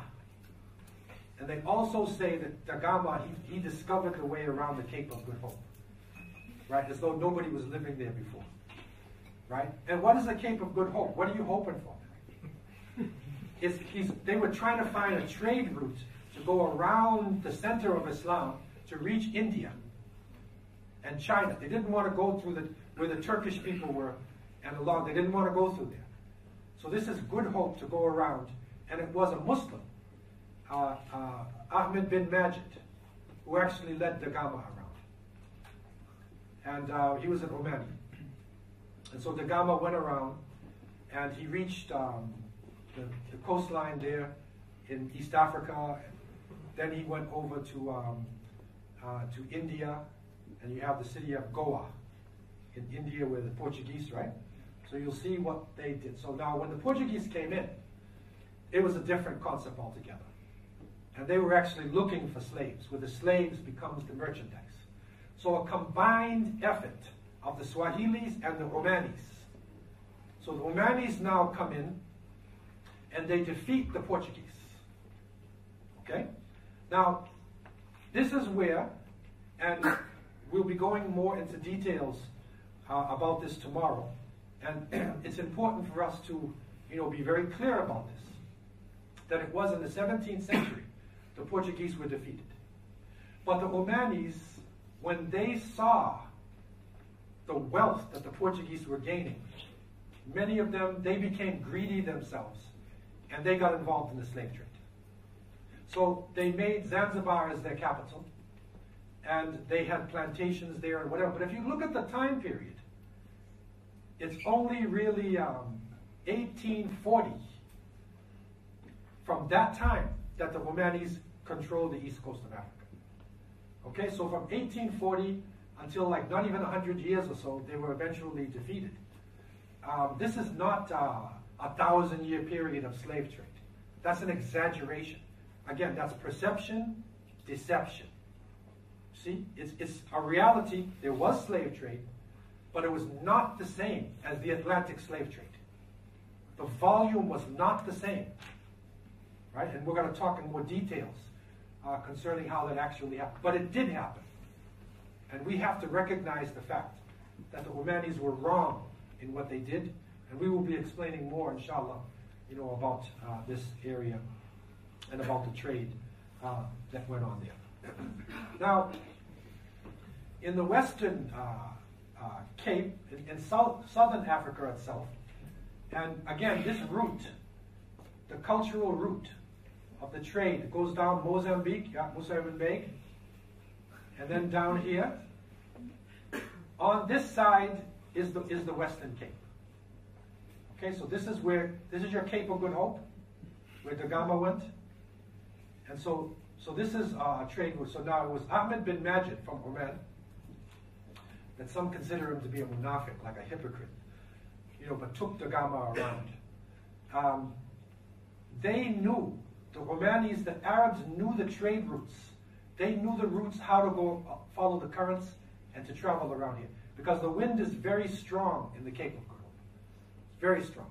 So unless you know how to maneuver, it's difficult. So he helped them to maneuver and then reach the coastline ports there along in this area. Okay, and then out into the sea. Now, what is important for us is that in the Western Cape, and it was in the Western Cape in the 17th century that it was the Dutch who had conquered during the colonial period much of places in Indonesia and areas there. The Dutch settled down in the Western Cape, and they made Cape Town as sort of the capital there in that part of Africa. And the first reports go back to 1652. And it was around that time that they were capturing slaves, political prisoners from India, Sri Lanka, Malaysia, Indonesia, Madagascar, East Africa, West Africa, and they were bringing them in. Cape Town was a key point for them on their international trade route. And so a Muslim community, this is our artist's conception of the early Cape Muslims. And I had the opportunity to live in Cape Town, actually for 10 years. This is a unique Muslim community that most people are unaware of, how deep the history is in this part. And so it was in this area of Cape Town that a great leader was brought, a resistance leader and a great scholar. And this is Shaykh Yusuf of Makassar. And so it's around 1626. This is his time, 1699. He was a scholar. He studied in Mecca. And he went back to Indonesia. And he resisted the colonial rule. And he struggled for about 20 years. Finally, his people were defeated. And he was taken as a political prisoner. He went into exile. And he had about 49 followers with him. They first went to Sri Lanka. And then every place he went, there was a revolution. And so they took him as far away as they possibly could in their colonies in Africa. Of course, the furthest place is Suriname, right? If you want it, the Dutch want to take you far away, they're going to take you to Suriname, right? No offense to the Surinamese, right? I have West Indian roots too, Barbados. But if they want to take you there, they're going to take you to Suriname. Okay? The furthest place in Africa you could go would be Cape Town. And so Shaykh Yusuf, rahimahullah, with his family and 49 followers, they were brought to the Cape, and they developed a community on the Erst River, and they were specialized in the recitation of Quran, in tafsir, in Islamic knowledge, and they developed a scholarly community, which still continues up until today. It's an amazing thing. And so up until today, this community is there, and this is an artist's conception of Shaykh Yusuf. And there in Cape Town, a number of things were going on. And even before the emancipation of the slaves in 1834, a masjid was built in Cape Town called the Awwal Masjid, right, the first masjid. And one of the great imams, Abdullah Qadi Abdul Salam, he was a great leader, and he wrote the Quran from his memory. And this is the actual picture of the Quran, which still is in the masjid itself in Cape Town. If you go to Old Masjid, then you see his original Quran, which was written from memory. He was known as Tuan Guru, and he struggled against the colonialism and the slavery, and he was banished to Robben Island. Now, do you remember, President Nelson Mandela? Right, so Mandela was banished to Robben Island with the ANC. Long before Mandela, there were Muslims also who resisted the apartheid system. And the Qadi Abdul Salam, he was taken there to the Robben Island. And it is here that he wrote a number of books in Islamic jurisprudence. And I was surprised to actually find out that Afrikaans language, which is the language spoken in South Africa, which is mostly Dutch. Afrikaans is a mixture of Dutch and Malay, and it's got other languages as well. But Afrikaans was first written in Arabic script. That was the first writing of Afrikaans. And when the president of Mali visited South Africa, and he said, I have documents from Timbuktu. This is our national documents written in Arabic language. The president of South Africa brought documents, Afrikaans, written in Arabic script. That's Ajabi. And it is the works of this great scholar. The first one is on Aqidah. It's a book of Tawheed. And it's in Afrikaans language with the Arabic script. That's the first writing of the Afrikaans language itself. Very interesting point. And the Cape Townian Muslims were actually very influential within the society. And in the struggle against apartheid, they were very much involved with Nelson Mandela, and the ANC, and very much involved when he was underground. They were putting him in their homes. Also, Indian Muslims from Johannesburg and Durban as well were involved in the struggle. And so they made a very important contribution to the society there in the southern part of Africa. And so if you go to southern Africa, you will find Muslims in Zimbabwe, in Malawi. In Mozambique, they say that the majority of people in Mozambique are Muslims. They are the majority. And so you'll find that all over the southern region, it's not so well known and documented, but this is a very important part of our understanding of Africa. So this is the East African, understanding going down into South Africa. So just a few points in review. I want to just go over with you. Number one, and these are some lessons that we've taken from this, that Africa really is a diverse continent. It cannot be defined on a narrow basis. If you really want to understand Africa, you need to see different nations and different types. Even racially, when you think of Africa, and I recommended a book to you, it'll be in your notes. It's by a great scholar named Dr. Ali Mazrui, who was a great Kenyan scholar. Africa, a Triple Heritage. And he said, when they want to define what is an African, there's a stereotypical, look of an African. But it's a problem in Africa because you have all types. Lighter skin, darker skin, straight hair, curly hair, all types in Africa. It's a blending of people. It's a huge continent. So we cannot put it into one little stereotypical area.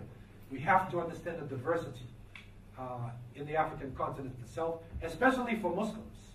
And we're focusing on Muslims here, but Muslims can benefit from this as well because, I could say to you that there are more Arabic-speaking people in Africa than in the Middle East.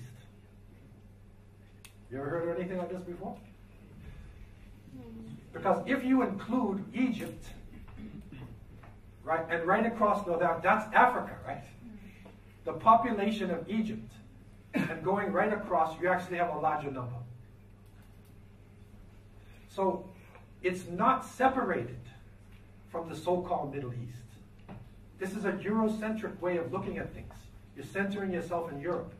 And our way with thinking has to change. Okay, especially to understand Africa and to understand our faith itself. Number two, history should be told from all perspectives, not just the perspective of the rulers, the victors. This is a struggle going on in historical circles now. how do we teach history? There is a history of people who are poor. There are a history of all types of people. And that needs to be understood. And that would take us into what I call not his story, it is our story. You understand the difference in the two? History, his story. Like for most of you, history was probably your worst subject, right? Many of you, right? Many students I found out they didn't like history. Why? Because it's a boring subject. If it's taught the wrong way, if I took a picture of you right now, this whole room, who is the first person you would look at in the picture? Yourself. You want to see if your eyes are closed, or, if you look nice, whatever in the picture. So if you're studying history and you're not in the book, it's not about you, then you're going to get bored. So what we're talking about is not his story, we're talking about our story. And that is not to take out European history, no. But give things the proper perspective. That's all we want.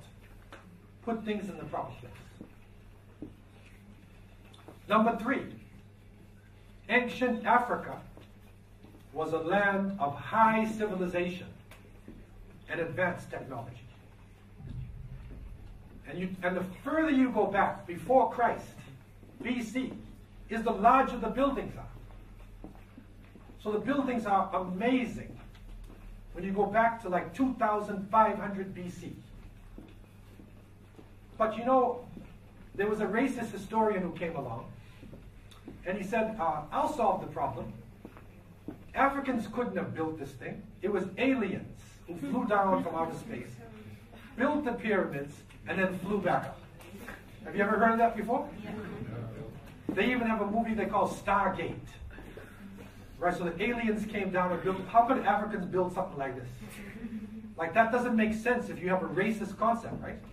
It can't make sense. Because the Greeks were the first to have civilization. And when the Olympics were in Athens, were in Greece, a number of years ago, and they had the parade at the beginning, the Greeks said, we started geometry, we started physics, philosophy, everything. Wait a minute, man. Greek civilization comes in 600 BC. I want you to think about this. 600 BC is when the city-states of Greece came together and began. 2,000 years before that time, the Egyptians had built structures, the largest structures ever built. Africans had built it. The ancient Greeks were not racist. They were not racist people. The ancient Greeks, in their writings, they said, we got our history, we got our culture from the ancient Egyptians and the Phoenicians. This would be in Lebanon now. We got our culture from there. And the ancient Egyptians were dark-skinned people with woolly hair. That's how they described them. And they said, our culture comes from them. Our science, they admitted it. And it's very clear, like I say, in the Great Pyramid, the corner is a right angle. All of the elements of math, all of the technology is inside of these buildings. So unless you believe that aliens did it, then you have to admit it was Africans, right? But that's hard for somebody who's got a racist concept, right? It's hard to admit these things. Next point. Early Africans worshipped one supreme deity as well as ancestors and created things. So in other words, in ancient Africa, as in other parts of the world, there were those who believed one God, those who worshipped the sun god, and those who worshipped ancestors. All types of beliefs existed in ancient Africa.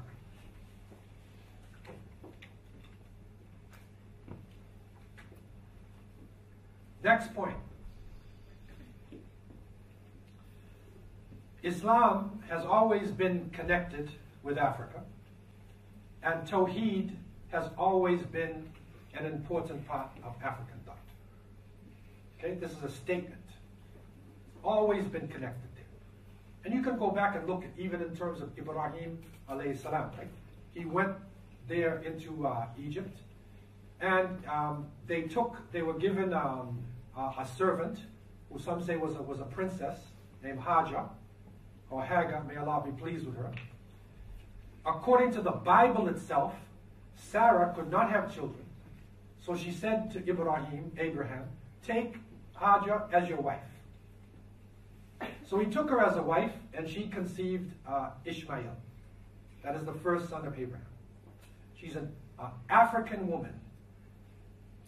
So from the ancient times, even in Islamic teachings, there's no separation of Africa from Arabia.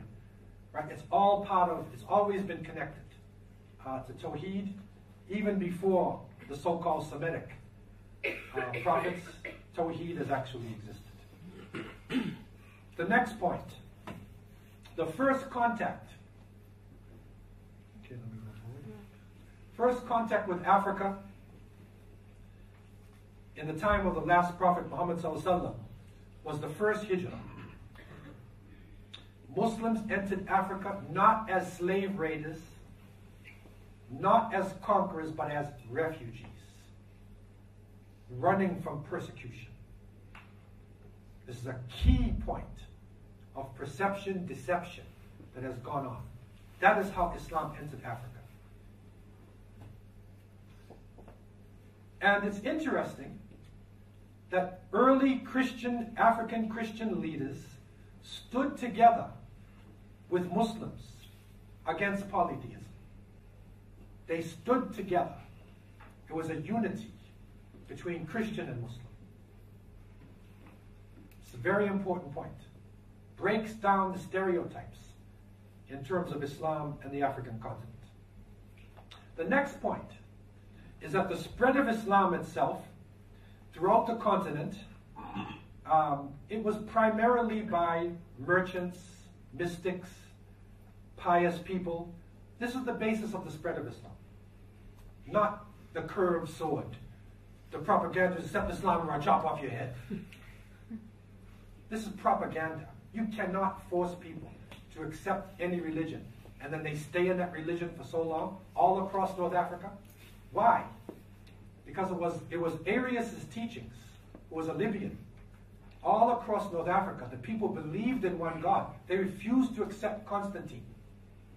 And so when Islam came, it was easy for them to embrace Islam. And that's the reason why they stayed in Islam up until today. The vast majority there in North Africa are Muslims. The next point is the Islamic empires of West Africa were highly developed, and they were complex societies. Some maps of the Muslim world even stop at the Sahara Desert. That's a mistake.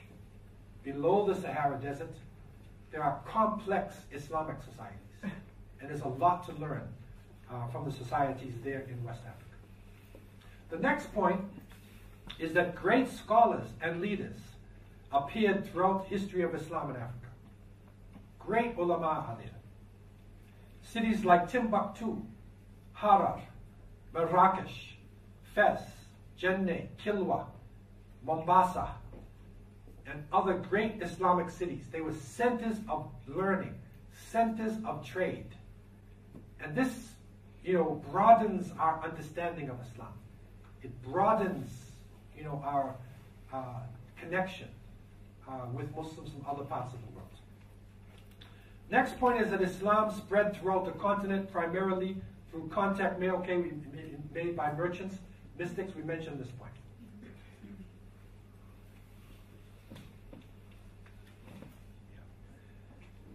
Following this, East African Islamic experience was not based on slavery and oppression, but it was developed a symbiotic relationship of merchant and coastal inland people. In other words, they depended upon each other. That's how Swahili culture develops. And if you see Swahili food, Swahili dress, it's a blending of African Arab culture. That's how Swahili culture developed. It's only later on that it actually morphs and changes into something else. Okay, with the Omani, presence, there is some problem.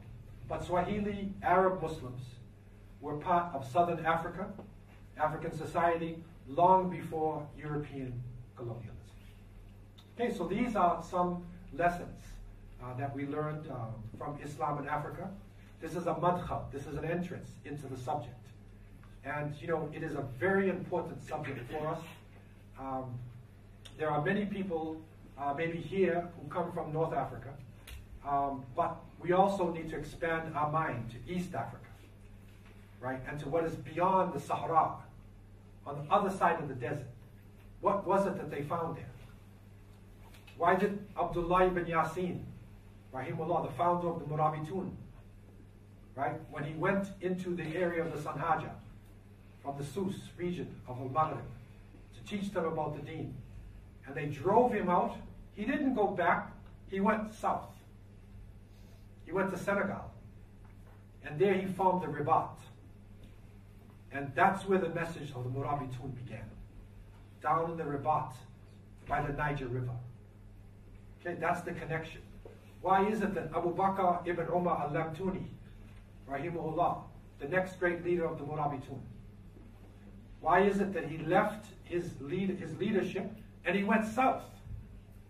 And he and the Murabitun went right across West Africa, not conquering, spreading Islam. Thousands of people embraced Islam at the hands of Abu Bakr ibn Umar al-Lamtuni, rahimahullah.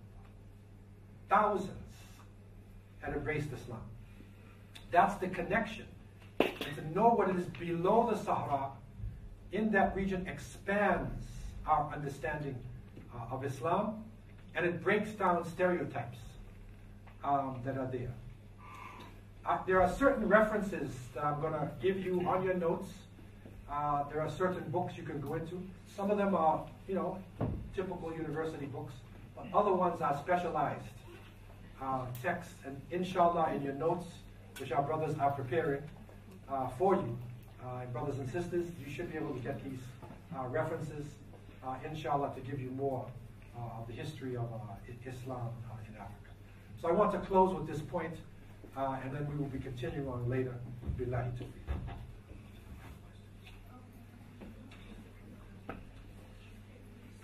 Zijn er trouwens wat vragen? Dan kun je hier even apart kunnen worden opgehaald. Yeah, so the ones who are asking about books, I'm leaving some references for you that will be there in your notes. It says, you say that people are ignorant of their history, which breeds fear. Isn't it so that Western know their history somewhat, but they just don't care, as it isn't important to them? You know, people do care, but people are unfortunately very impressionable. Most people just follow what is given to them. And right now, the major teacher in society is the media. The movies, the television programs, this is how people are learning. And more people are depending upon YouTube than they are upon reading books and traveling, right? That's how it was before. If you wanted to get knowledge, you will read the text, you will travel. You know, but now the emphasis coming out of the media, as I was saying, is a sort of fantastic world where we are more involved. And you can ask some of our young people, you know, who are the X-Men? Mutant creatures. What is their history? The same way we used to know the story of the ulama and the Sahaba, right? They can tell you or else football players, right? So what is your football player, your hero? Where did he go to school? How tall is he? What does he weigh? How many goals did he get? It's like how we used to talk about the Sahaba, right? So it's sort of like, you know, covers over. And this is how there is perception, deception. Because then we are given a false history and we lose interest.